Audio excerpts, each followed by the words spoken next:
जगात एकीकडे आपण जेव्हा आर्थिक मंदीवर चर्चा करत होतो, तेव्हा मोनॅको या देशामध्ये जगातला सर्वात मोठा सुपर यॉट शो चालू होता.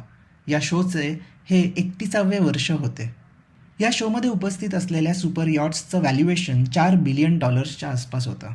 तिथलं वातावरण, ऐश्वर्य आणि पैशांची उलाढाल बघता कुणीही म्हणणार नाही की जगात मंदीचं वातावरण आहे. पण सुपर यॉट्सचं मार्केट तसं छोटं आणि निश आहे. सो त्यावरून अख्ख्या जागतिक अर्थव्यवस्थेबद्दल निष्कर्ष काढणं चुकीचंच ठरेल. आज आपण सुपर यॉट इंडस्ट्रीविषयी थोडी माहिती गोळा करू. काय माहिती, कदाचित तुमच्यापैकी एखादी व्यक्ती घेत असेल तर उपयोगी पडेल. एपिसोड स्टार्ट करायच्या आधी एक छोटीशी अनाउन्समेंट.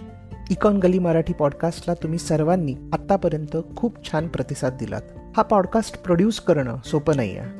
रिसर्च करणं, इंग्लिशमधून मराठीत ट्रान्सलेट करणं, स्क्रिप्ट बनवणं आणि मग रेकॉर्डिंग आणि एडिटिंग हे सगळं पकडून कमीत कमी एक अख्खा दिवस द्यावा लागतो.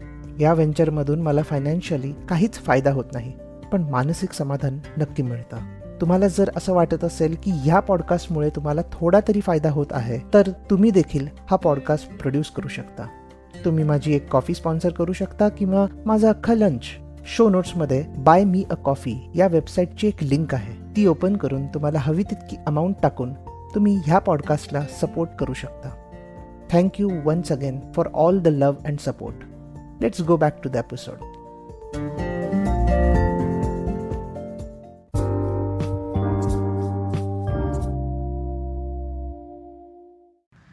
मेन प्रश्न, सुपर यॉट आणि यॉट यात काय फरक आहे? सुपर यॉट ही रेग्युलर यॉटपेक्षा मोठी असते आणि प्रोफेशनल क्रूकडून मॅनेज केली जाते.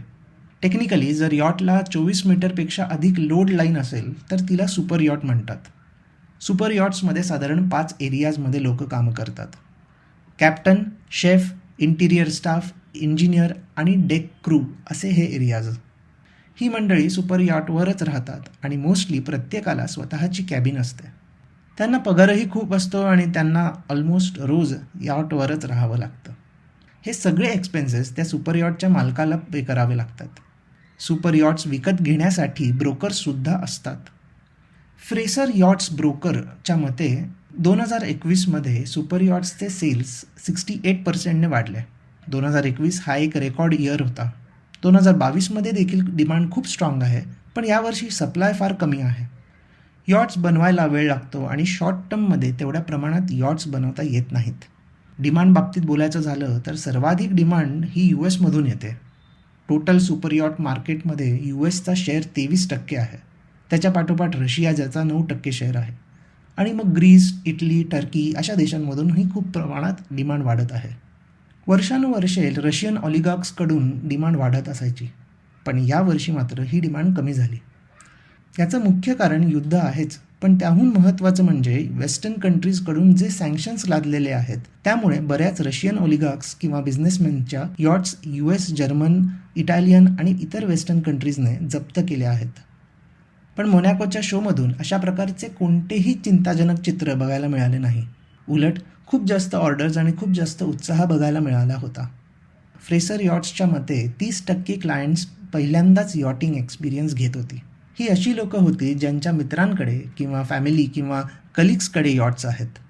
आणि म्हणून इंडस्ट्रीमध्ये अशी चर्चा आहे की पुढील वर्षांमध्ये देखील याची डिमांड वाढतच जाणार आहे, कारण अशा प्रकारचा एक्सपिरियन्स ॲडिक्टिव्ह असतो. एकदा तुम्ही यॉटचा एक्सपिरियन्स अनुभवलात तर तुम्हाला तो हवासा वाटतो. आणि ही डिमांड वाढण्यामागे कोविड हे एक महत्त्वाचं कारण आहे. एका ब्रोकरच्या मते अतिश्रीमंत लोक जी आजपर्यंत त्यांच्या शेलमध्ये होती, ज्यांना कोणत्याही प्रकारे अडचण निर्माण व्हायची नाही, त्यांना कोविडमध्ये त्रास झाला आणि कितीही पैसे असले तरी आयुष्य किती कमी आहे याची जाणीव त्यांना झाली. आणि त्यामुळे जर एखादी गोष्ट अफोर्ड करणं शक्य असेल तर त्या गोष्टीवर किंवा त्या एक्सपिरियन्सवर का पैसे खर्च करू नये अशा विचारात सगळे पडले असावे असं त्याला वाटतं. कधी कसा कोणता बिझनेस वर जाईल किंवा खाली येईल हे कोणालाच सांगता येणार नाही. हा एपिसोड ऐकून तुम्हाला पण सुपर यॉट घ्यावीशी वाटत असेल तर ती जरूर घ्या, पण इकॉन गली मराठी पॉडकास्टला लाईक, शेअर आणि सपोर्ट करायला विसरू नका. आणि इन केस तुम्ही सुपर यॉट घेतलीच तर मला बोलवायलाही विसरू नका. See you soon on Wednesday. Thank you.